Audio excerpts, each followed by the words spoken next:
우리나라는 예로부터 동방예의지국이라고 불렸습니다. 그래서 유교 사상이 강했기 때문에 부모에 대한 효도를 강조했습니다.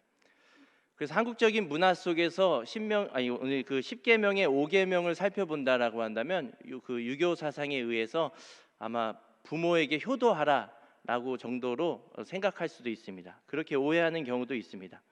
물론 부모를 공경하라는 말 속에는 부모님께 효도하라는 말이 담겨 있습니다. 근데 본질적으로는 더 깊은 의미가, 더 넓은 의미가 담겨 있음을 오늘 본문을 통해서 살펴보고자 합니다.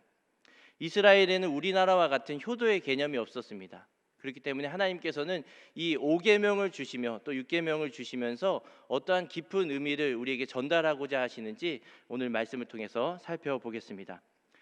동양의 효 사상과 기독교의 부모 공경은 비슷한 것처럼 보이나 근본적으로는 다릅니다.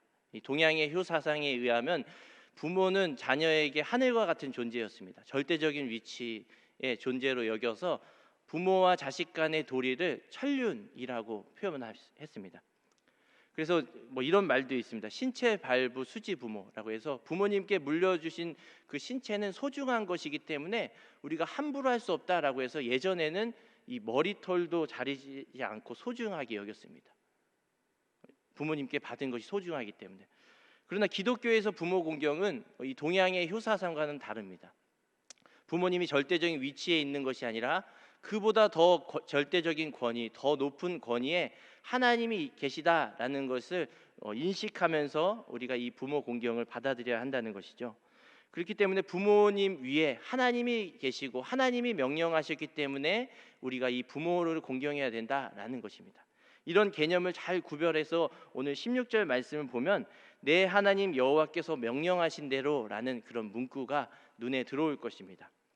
이런 개념을 구별하여서 한번 신명기 5장 16절 말씀을 세번역 성경으로 한번 읽어보도록 하겠습니다. 세번역 성경 띄워주시고요. 같이 읽겠습니다. 시작. 너희 부모를 공경하여라. 주 너희 하나님이 명령하신 것이다. 그래야 너희는 주 너희의 하나님이 너희에게 준 땅에서 오래 살면서 복을 누린다. 10계명을 살펴보면 아시겠지만 10계명은 이렇게 뭐뭐 해라, 뭐뭐 하지 말라라는 명령으로 되어 있습니다. 근데 그 중에서 특별한 것은 이 5계명입니다. 5계명이 왜 특별하냐고 한다면 다른 것은 다 명령으로만 되어 있습니다. 뭐뭐 해라, 뭐뭐 하지 말라. 근데 이 5계명은 명령만 주신 것이 아니라 그 명령 다음에 그렇게 하면 하나님께서 어떠한 약속과 보상을 허락하실 것이다 라는 약속이 담겨 있습니다. 부모를 공경하라. 그리하면 너는 하나님이 준 땅에서 오래 살면서 복을 누릴 것이다 라는 그 약속이 5계명에만 담겨져 있는 것이죠. 여러분 성도님들 16절을 읽어보셨지만 하나님께서는 이 부모 공경을 하면 이러한 약속과 축복과 보상을 주신다고 약속해 주셨습니다. 근데 성도님들 이렇게 부모를 공경하면 이러한 복을 받는다라고 그 문장을 읽어보셨을 때 어떠한 축복이 마음에 와닿으셨나요? 내가 부모를 공경하면 이런 복을 받겠다라는 그 마음속에 그런 다시 한번 16절 한번 보세요. 아마 많은 분들이 부모를 잘 공경하면 내 생명이 길 것이다. 그래서 오래오래 무병장수할 것이다 라는 그런 축복을 받아들이는 경우도 있습니다. 부모에게 효도하면 너가 들어가고 나가고 복을 얻는다. 뭐든지 다 잘 된다. 마치 기독교나 어떤 제사 문화와 같이 조상에게 잘하면 너가 복을 받는다라고 적용할 수도 있을 것입니다. 근데 오늘 16절 말씀에서 하나님께서 이 이스라엘 백성에게 또 오늘날 우리에게 주시고자 하는 가장 궁극적인 축복과 약속이 무엇이냐고 한다면 오래 산다, 복을 받는다 이것이 아닙니다. 바로 어떤 본질적인 약속이냐고 한다면 바로 하나님이 너희에게 준 땅에서라는 것입니다. 하나님이 너희에게 준 땅에서. 왜냐하면 이스라엘 백성이 이 10계명을 받았을 때에는 가나안 땅에 들어가서 받은 것이 아닙니다. 다 아시겠지만 어디서 받았죠? 출애굽한 이후에 이 광야에서 이 10계명을 받았습니다. 하나님이 광야에서 이 이스라엘 백성에게 10계명을 주시면서 야 너희가 부모를 공경하라. 그리하면 너희에게 준 땅에서 오래 살고 복을 누릴 것이다 라고 했습니다. 그럼 어떤 게 정말로 궁극적이고 본질적인 축복이겠습니까? 바로 하나님이 준 가나안 땅에 들어가는 것이 가장 큰 축복이라는 것이죠. 광야에서 이스라엘 백성이 아무리 그 광야에서 오래 살고 잘 먹고 잘 살고 광야에서 삶을 끝낸다고 한다면 그게 축복이겠습니까? 그거는 하나님의 축복이 아닙니다. 언약 백성으로서 하나님이 약속하신 땅에 들어가는 것이 축복이라는 것이죠. 거기 들어가서 너희가 오래 살면서 복을 얻을 것이다 라고 하는 것입니다. 영적으로 적용하면 이렇습니다. 오늘날 우리의 삶 가운데 우리 자녀들이, 우리 손주들이 광야와 같은 이 세상에서만 잘 먹고 잘 살고 오래 살고 승승장구하고 이 생을 마감했다. 그것이 축복이겠습니까? 궁극적인 축복? 결코 그렇지 않다라는 것입니다. 아마 신앙이 있는 부모님이라면 그것이 전부가 아니다라는 것을 알고 자녀를 위해 기도할 것입니다. 광야와 같은 이 세상에서 조금은 부족하고 조금은 모자르고 조금은 몸이 불편할지라도 내 자녀와 손주들이 하나님이 약속한 땅, 가나안 땅, 하나님의 나라에 들어갈 수 있는 언약을 소유한 것이 가장 큰 축복인 줄로 믿습니다.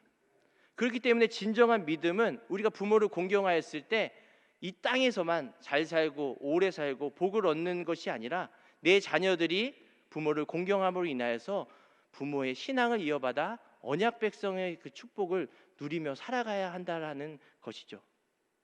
이러한 복과 은혜가 부모를 공경하는 자들에게 있을 것이다라고 하나님은 약속해 주셨습니다.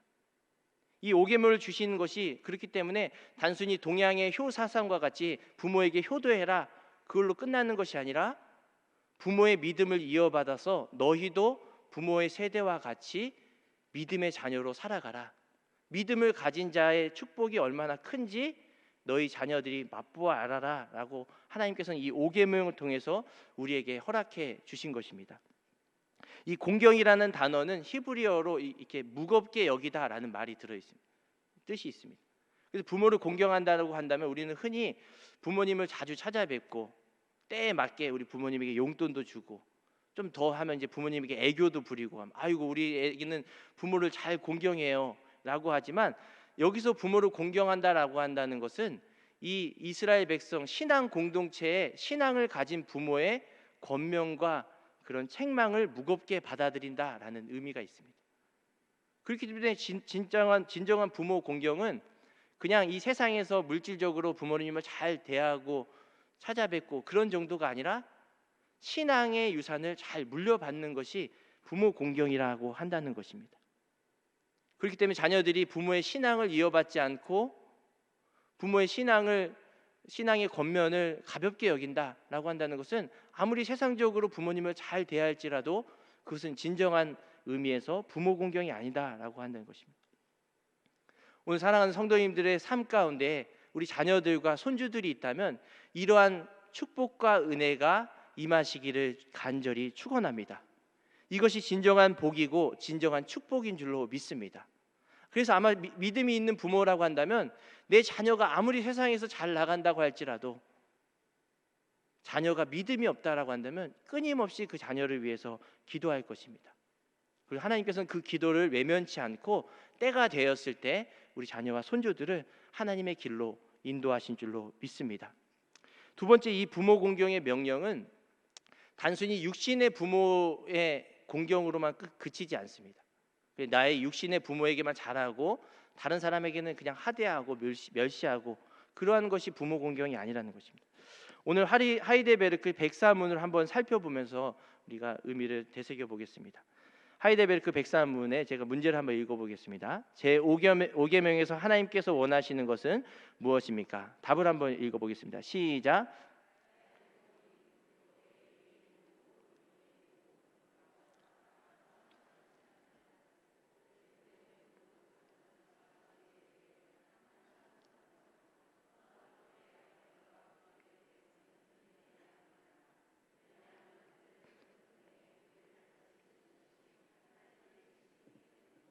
예, 나의 부모님만이 아니라 내 위에 있는 모든 권위에 공경과 사랑과 신실함을 해라라고 합니다. 하나님이 그냥 육신의 부모만 공경한다고 해서 너는 부모 공경을 잘한다 이런 의미가 아니라 하나님께서 허락하신 권위에 대해서 합당한 순종을 해라라는 그런 의미가 담겨 있는 것입니다.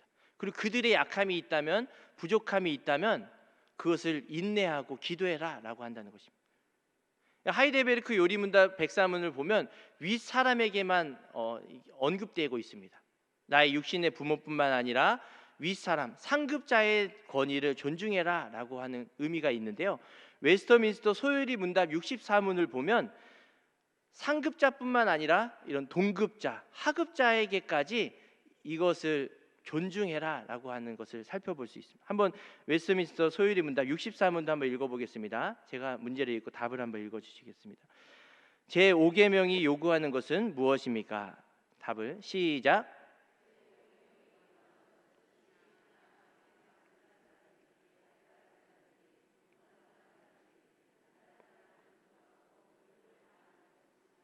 예.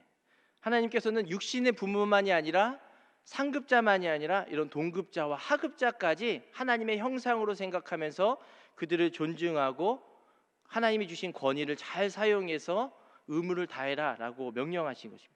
그래서 군대에서 보면 윗사람에게만 잘하고 아랫사람은 무시하고 이렇게 인사도 안 받고 멸시하는 사람들이 있습니다. 군대에서 상급자에게만 다 아부하면서 잘합니다. 그 사람은 어떤 계명을 어기고 있냐라고 한다면 5계명을 어기고 있는 것입니다. 아마 직장에서도 그런 분들이 있을 겁니다. 윗사람에게만 잘하고. 그러나 그리스도인이라고 한다면 그런 윗사람의 권위만 인정하는 것이 아니라 하나님께서 내게 주신 권위를 잘 사용해서 동급자와 하급자까지 잘 대해야 된다라고 한다는 것입니다. 그래서 5계명의 의미가 이렇게 폭넓게 하나님께서 말씀하신다는 것을 우리 성도님들이 기억하셨으면 좋겠습니다. 오늘날 사회에 많은 문제점이 있지만 그중에 문제점 하나를 꼽으라고 한다면 권위의 실종입니다. 이 권위가 많이 사라지고 있는 시대입니다. 가정에서 가장의 권위가 없고 학교에서 스승의 권위가 없습니다. 그래서 옛날에는 제 어릴 때만 해도 선생님한테 혼나고 집에 돌아오면 얘기를 안 했습니다. 부모님께 혼났다고. 왜냐하면 부모님한테 혼났다고 얘기하면 야 너가 선생님이 너 잘못했으니까 혼내지 괜히 혼내? 너는 집에서만 이렇게 문제가 아니라 밖에 나가서도 부모님 망신시키고 집안 망신시키고 너 커서 뭐가 될래? 또 혼났기 때문에 얘기를 안 했습니다. 뭐 일주일에 한 두세 번씩 맞아도 그 맞았다고 얘기 안 했습니다. 근데 오늘날은 어떻습니까? 학교에서 맞거나 어떤 꾸중을 들으면 바로 부모님한테 얘기합니다. 그 부모님은 자녀를 혼내는 것이 아니라 선생님한테 가서 따집니다. 그리고 학생들은 그것을 인터넷에 올리거나 이렇게 경찰에 신고하기도 합니다. 예전에는 우 어른이 지나가는 아이들 내 자녀처럼 생각해서 잔소리 한마디씩 했습니다. 그래서 학생들도 담배를 피울 때 요즘에도 담배 피우고 옛날에도 담배 폈지만 숨어서 폈습니다. 숨어서 피고 어른이 있으면 이렇게 뒤로 숨기고 버리고. 근데 오늘날에는 대놓고 이렇게 피우는 장면들을 볼 수가 있는 거죠. 그리고 그것을 함부로 혼내면 오히려 더 이렇게 내가 해를 당할까 봐 무관심이 답이 되는 시대를 살아가고 있습니다. 도덕과 윤리 교육은커녕 신앙 교육은 더욱더 어렵게 된 것입니다. 이럴 때일수록 우리 자녀들만큼은 또 내가 가르치는 주일학교 학생들만큼은 이 부모 공경의 의미를 잘 새겨서 가르쳐 줘야 한다는 것이 하나님의 뜻입니다. 성령께서는 지금도 우리 안에 살아계셔서 이러한 5계명의 깊은 의미를 행할 수 있도록 우리에게 권면하고 계십니다. 상급자라고 한다면 다른 사람보다 더 모범이 되게 하고 동급자의 관계에서는 경쟁과 어떤 시기심을 내려놓게 인도하시고 하급자에게는 하나님의 형상으로 생각하여서 전도할 기회를 위해 기도하게 하신다는 것이 바로 성령 하나님께서 우리 안에 역사하시는 은혜인 줄로 믿습니다. 그래서 우리 성도님들이 이 5계명의 의미를 더 깊이 생각하면서 실천해 나가는 모든 분들 되시기 바랍니다. 그런데 이런 5계명을 우리가 받아들일 때 한 가지 질문이 있을 수도 있습니다. 그 당시 이스라엘 백성들은 신앙 공동체였기 때문에 부모님의 신앙이 있어서 부모님의 말을 잘 들으면 하나님을 공경하는 게 되었습니다. 그래서 부모님이 뭐를 하라라고 하면 그거를 그대로 하면 부모님께도 공경하는 게 되고 하나님께도 순종하는 게 되었습니다. 근데 오늘날 사회는 또 우리 한국 사회에는 기독교 문화가 아니기 때문에 이러한 것들이 충돌할 때가 있습니다. 자녀들이 신앙이 있는데 부모님이 신앙이 없는 경우, 부모님이 명령을 하였지만 그것이 하나님의 명령과 충돌하고 배척될 때 우리는 어떤 선택을 해야 될까요? 나는 교회 가기 원하는데 내가 사랑하는 부모님이 교회 가지 마라. 교회 가도 소용없다. 너 교회가 좋냐 내가 좋냐. 이런 굉장히 어렵고 정말로 답하기 힘든 거를 질문할 때 우리는 어떻게 해야 될까? 그러할 때는 부모님의 예를 저버리지 않고 우리는 전도의 기회를 계속 삼아야 될 것입니다. 그리고 지혜롭게, 아까도 말씀드렸지만 부모의 권위보다 하나님의 권위가 더 높이 있기 때문에 지혜롭게 하나님의 명령을 순종하기를 위해 노력해야 할 것입니다.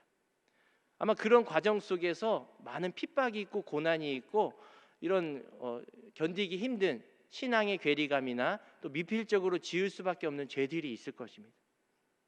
그런데 하나님은 그러한 상황을 다 알고 우리를 긍휼히 여겨주십니다. 에베소 6장 1절 말씀에 보면 이렇게 말씀합니다. 자녀들아, 주 안에서 너희 부모에게 순종하라. 이것이 옳으니라. 하나님께서 부모에게 순종하라라고 말씀하셨지만 거기에 조건을 달아주셨는데 주 안에서입니다. 주 안에서, 주님의 명령 안에서, 하나님의 명령 안에서 순종해라라고 한다는 것입니다. 아마 모태신앙인 분들은 잘 공감하지 못할 수도 있지만 가족 중 처음 신앙생활을 하신 분들은 아마 이런 것들, 이런 괴리감, 이런 힘든 고충들을 아마 많이 겪었을 것입니다. 제사 지내는 것을 거부해야 되고, 내가 예수님 믿음으로 인해서 제사를 지내는 것을 도저히 할 수가 없습니다. 절을 할 수가 없는 겁니다. 선포를 하는 거죠. 내가 이제 나는 예수님 믿기 때문에 절을 안 하고 기도하겠습니다. 서서. 그럼 막 친척들이 이렇게 째려보는 눈빛이 이렇게 따가워요. 이렇게 기도하고 있으면. 장손이어서 그 제사 음식에 이렇게 3번씩 술 돌리고 젓가락 3번 삼각형으로 꽂아가지고 이렇게 떠드리고 할 수가 없습니다. 안 합니다. 아버지가 막 욕을 하면서 너는 진짜 키웠더니 이렇게 25대 장손인데 족보가 이만합니다. 족보가 이만. 그런 고충들을 아마 모태신앙분들 잘 모를 겁니다. 주일에, 요즘은 토요일 날이 쉬기 때문에 금토로 1박 2일 가도 됐지만 옛날에는 토요일 날이 쉬지 않았습니다. 1박 2일로 어디 가족여행 가더라도 주일날 교회 가야 되기 때문에 안 갑니다. 저는 제주도에 안 갑니다. 할 때 그 가족의 원망과 친척들의 원망, 저거는 공부를 많이 해서 지만 잘났다고 저렇게 막 한다. 소득의 12조를 드리고 주보에 이름이 기록되었는데 그거를 눈이 안 보이는 부모님이 어떻게 그거를 이렇게 찾아봐 가지고 여기 내 아들 이름 있네, 이 아들 내가 돈 줬는데 11조 했다, 그래가지고 막 주보를 찍고 막 이렇게 나 이제 돈 안 준다, 나도 먹고 싶은 거 다 먹는다. 그런 괴리감은 아마 모태신앙분들은 없을 겁니다. 그래서 무명으로 헌금하고 부모님 몰래, 남편 몰래, 이거 몰래 제발 비밀로 내가 드린 걸로 해주세요, 절대 말하면 안 됩니다라는 그런 마음 놓고 할 수 없는 그런 괴리감들도 있습니다. 수많은 가치관과 이런 하나님의 가치관이 충돌할 때 하나님은 그 상황을 긍휼히 여겨주신다라는 것을 꼭 믿으시기 바랍니다. 그래서 하나님은 그 사람을 홀로 내버려 두지 않으세요. 주변의 중보 기도자를 통해서 그 사람의 믿음이 굳건하게 서나갈 수 있도록 이렇게 붙여주십니다. 이걸 제가 어떻게 느끼냐면, 제가 초등학교 다닐 때 이렇게 아침에 날씨가 좋아서 우산을 안 챙기고 갔습니다. 근데 저녁에 오후에 수업이 끝나서 집에 갈 때가 되면 갑자기 비가 올 때가 종종 있어요. 그럼 저희 부모님은 맞벌이를 안 하셨기 때문에 어머니가 이렇게 비가 올 때가 되면 우산을 하나 챙겨가지고 정문에 와서 기다리곤 했습니다. 좀 늦게 오면 이제 전화도 하고. 그런데 제 친구 중에 여러 명은 부모님이 맞벌이를 하는 거예요. 그래서 이렇게 등교 때는 날씨가 맑았는데 하교 때에는 날씨가 막 비가 오고 천둥번개가 쳐도 누가 우산을 갖다 줄 사람이 없는 겁니다. 그냥 아예 애초에 포기합니다. 그 친구는 신문을 쓰고 겉옷을 이렇게 벗어서 이렇게 뒤집어 쓰고 막 집으로 달려가는 모습들을 보곤 했습니다. 그 차이를 보면서 제가 느낀 것이 무엇이냐고 한다면, 모태신앙과 믿음의 첫 세대의 유익의 차이다라는 것을 생각했습니다. 무엇이냐고 한다면, 모태신앙은 내가 기도의 우산을 챙기지 않아도 부모님의 기도의 우산이 있습니다. 내가 조금 기도를 게을리 할지라도 부모님이 늘 기도하셨던 그 기도의 그늘이 있기 때문에 모태신앙 분들은 순탄하게 어려움을 넘어갑니다. 그러나 믿음의 첫 세대는 내가 처음 믿었기 때문에 가족 중 누구 하나 내가 기도의 우산을 챙기지 않으면 누구 하나 나에게 그 우산을 갖다 줄 가족이 없다라는 것입니다. 오히려 내가 가족을 위해 우산을 갖다 줘야 됩니다. 우리 아버지와 어머니의 불신앙을 위해 기도해야 되고, 우리 가정을 위해 기도해야 하는 그 기도의 우산을 거둘 수가 없다라는 것입니다. 그런데 한 가지 정겨운 장면도 보게 되었습니다. 그렇게 막 신문을 쓰고 겉옷을 쓰고 뛰어가는 아이들이 어떨 때에는 그 집 방향이 아마 같았나 봐요. 다른 친구에 의해서, 또 다른 친구 부모님에 의해서 우산을 같이 쓰고 가는 장면을 보게 되었습니다. 제가 이것을 보면서 교회의 모습이다라고 생각했습니다. 중보 기도의 모습이다라고 했습니다. 내 육신의 부모는 나를 위해 기도할 수 없습니다. 내가 믿음의 첫 세대이기 때문에. 그런데 나의 영적인 부모, 나의 보호자와 같은 구역장, 지역장, 목회자의 기도의 우산이 있구나라는 그런 확신을 이 믿음의 첫 세대들이 가질 수 있도록 우리 성도님들이 간절히 기도해 주셨으면 좋겠습니다. 혹여나 우리 성도님들 구역 가운데 믿음의 첫 세대로 신앙생활하고 있는 구역원들이 있습니까? 내가 속한 부서에 다음 세대 아이들이 그 아이들 혼자 부모님의 그 반대를 무릅쓰고 혼자 이렇게 외롭게 고독하게 신앙생활을 하며 교회에 나오는 아이들, 학생들, 청년들이 있습니까? 지금 그 학생들은 5계명을 정말로 순수하게 지킬 수가 없는 상황입니다. 그러할 때 우리가 영적인 부모가 되어 보호자가 되어서 이 기도의 우산을 펼쳐서 그들의 환경을 위해 기도해 주시는 모든 성도님들 되시기 바랍니다. 그래서 하나님이 우리 안산제일교회를 보실 때 이 5계명의 진정한 의미를 잘 지키고 있는 교회로 칭찬하는 그러한 교회가 되셨으면 좋겠습니다. 이것이 바로 교회 공동체의 모습이고 진정한 5계명의 실천인 것입니다. 마지막으로 많은 사람들에게 이 10계명 중에 그래도 여러분들이 가장 잘 지키는 계명이 무엇입니까? 라고 여쭙는다면 어떤 계명을 꼽겠습니까? 아마 살인하지 말지니라를 꼽을 것입니다. 왜냐하면 평생을 살아도 살인을 한 번 하기는 쉽지 않습니다. 살인 한 번 하기가 정말로 어렵습니다. 진짜 살인. 여러분 살인 한 번 하신 분 혹시 여기 계신가요? 예, 손을 안 드시겠죠? 예. 살인하기는 어렵습니다. 그래서 아마 6계명은 그냥 먹고 들어가는 계명. 이거는 그냥 당연히 내가 지키고 들어가는 계명으로 생각할 때가 있습니다. 다른 계명은 몰라도 내가 6계명 살인하지 말지니는 잘 지킬 거다. 근데 6계명이 정말로 우리가 잘 지키고 있는 것일까요? 한번 105문을 같이 한번 읽어보도록 하겠습니다. 제가 문항을 읽겠습니다. 제 6계명에서 하나님께서 원하시는 것은 무엇입니까? 답을 한번 읽겠습니다. 시작.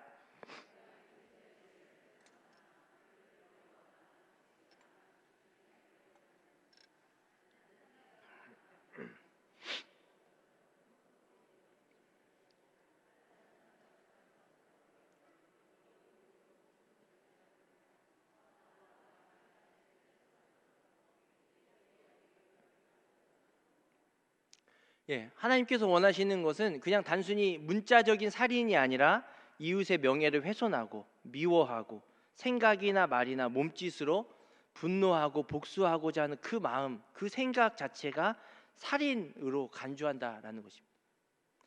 우리 십계명을 살펴보면 알겠지만 다른 법들과 다른 어떤 국가의 법들과 다른 점이 있습니다. 이 국가의 법들은 행위로 표출되어야만 죄의 책임을 묻습니다. 그래서 어떤 사람이 수백 번, 수천 번, 수만 번 살인 충동을 막 일으켜서 상상을 하고 어떤 간음을 한다고 해도 그것이 죄가 되지 않습니다. 문제가 되지 않습니다. 국가의 법은. 근데 십계명은 어떻습니까? 하나님께서는 그 생각 하나하나 자체도 놓치지 않고 죄라고 명명하신 것입니다. 하나님께서는, 왜냐하면 성령께서는 우리의 마음과 생각과 상태와 감정을 다 아시기 때문에 그것을 지적하고 있는 것입니다.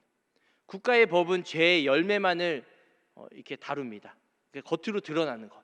그래서 많이 열매 맺는 사람들은 흉악범이다라고, 적게 열매 맺는 사람이다라고 하면 선한 사람이다라고 판단합니다. 근데 하나님은 죄의 뿌리를 말씀하신 거죠. 그렇기 때문에 이 겉으로 많이 드러나냐 적게 드러나냐 이게 문제가 아니라 우리의 죄의 뿌리가 어떻냐라고 했을 때는 모든 사람들이 다 이런 흉악한 죄의 본성을 지니고 있다라고 하는 것입니다. 살인의 뿌리를 지적하는 것입니다. 그래서 하이델베르크 106문을 보면 이렇게 말씀합니다. 살인의 뿌리라고 표현하고 있습니다. 한번 제가 106문을 한번 읽어보겠습니다. 그런데 이 계명은 살인에 대해서만 이야기합니까? 답을 한번 읽겠습니다. 시작.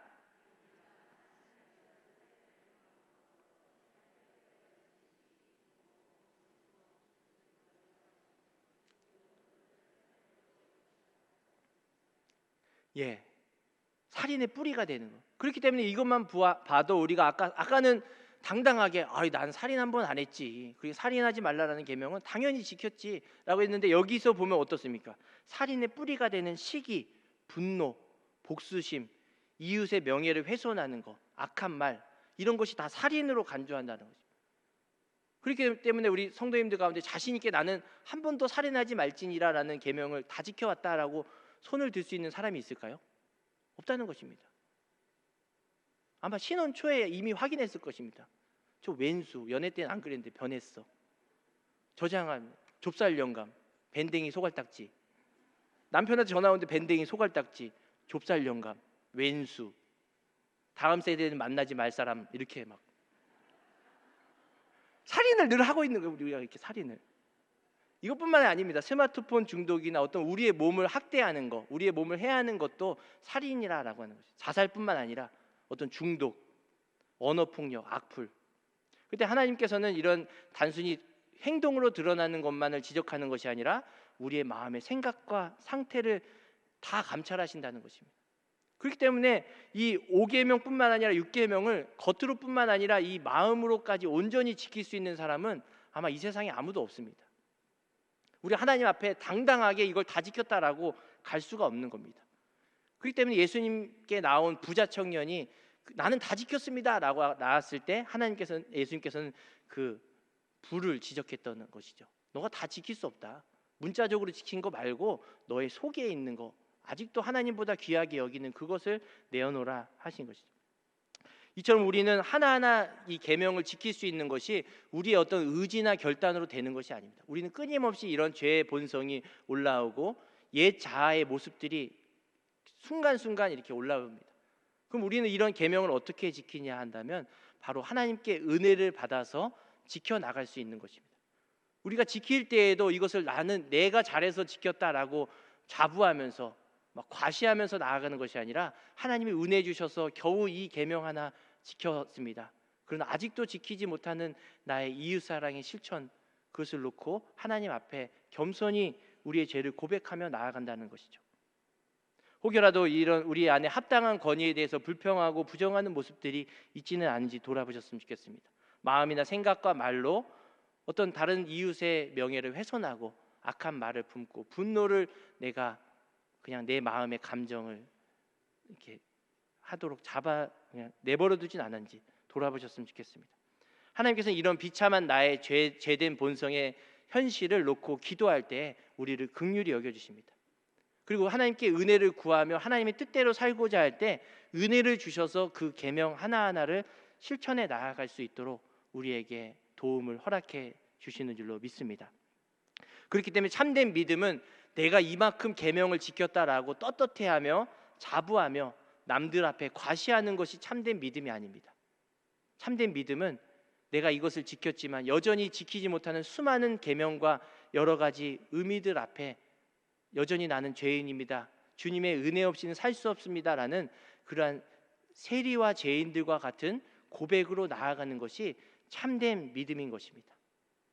난 여전히 옛 자아의 본성이 순간순간 튀어나오는 아직도 육체의 그 죄를 가진 존재입니다. 그런데 예수님의 의로 말미암아 내가 의롭다 여김을 받았습니다. 그 예수님의 십자가와 그분의 의만을 우리가 붙잡고 나아갑니다라는 그러한 기도와 고백으로 나아갈 때 하나님은 그 사람이 믿음이 참되다라고 칭찬해 주시는 것입니다. 거기서 겸손이 나오고 낮아짐이 나오고 죄를 이길 수 있는 능력이 나오고 감사가 나오는 것입니다. 성도님들의 삶 가운데 계명을 지킬 때 모습들은 어떠합니까?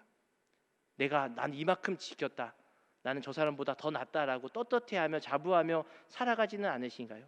마치 부자 청년과 같이 예수님 앞에서 나는 다 지켰습니다, 부모 공경하고 살인하지 말지니라 다 지켰습니다라고 혹시 교만하며 자기 의를 내세우진 않나요? 오늘 하나님께서 오늘 말씀을 통해서 세리와 죄인들과 같이 우리의 약함을 고백하며 나아가기를 원하신 줄로 믿습니다. 오늘도 성령의 힘으로 기도의 능력으로 이러한 죄된 본성을 극복해 나아가며 주님의 명령을 순종해 나아가는 모든 성도님들 되시기를 간절히 소망합니다. 같이 기도하도록 하겠습니다. 하나님, 오늘 저희들을 예배의 자리로 불러주시고 말씀을 통해 제 5계명과 6계명의 의미에 대해서 살펴보게 하시니 감사합니다. 특별히 사랑하는 우리의 자녀들과 손주들이 부모님의 신앙을 이어받아 언약 백성에게 주시는 하나님의 놀라운 은혜와 축복을 가득 누리게 하여 주시옵소서. 혹여나 가족 중 아무도 신앙생활하지 않고 믿음의 첫 세대를 걸어가는 사람이 있다면 주변에 많은 중보 기도자들을 붙여주셔서 고독한 그 길에서 믿음 흔들리지 않고 가족 구원의 열쇠가 되는 은혜가 있게 도와 주옵소서. 코로나와 수해로 인해 경제적 어려움을 겪고 있는 성도들과 이웃들을 긍휼히 여겨주시고 우리의 탄식이 원망으로 그치지 않고 기도로 바뀌어 주님의 은혜를 구하는 은혜가 있게 도와 주옵소서. 오늘도 우리에게 은혜 주셔서 작은 계명 하나하나까지 행할 수 있게 인도하실 주님을 찬양합니다. 우리 안에 계신 성령님을 의지하며 부족하지만 하나하나 이 주님께서 맡겨주신 계명의 의미를 생각하며 지켜나가는 우리 모든 사람 다 되도록 축복하여 주옵소서. 지금도 살아계신 예수 그리스도의 이름으로 기도드립니다. 아멘.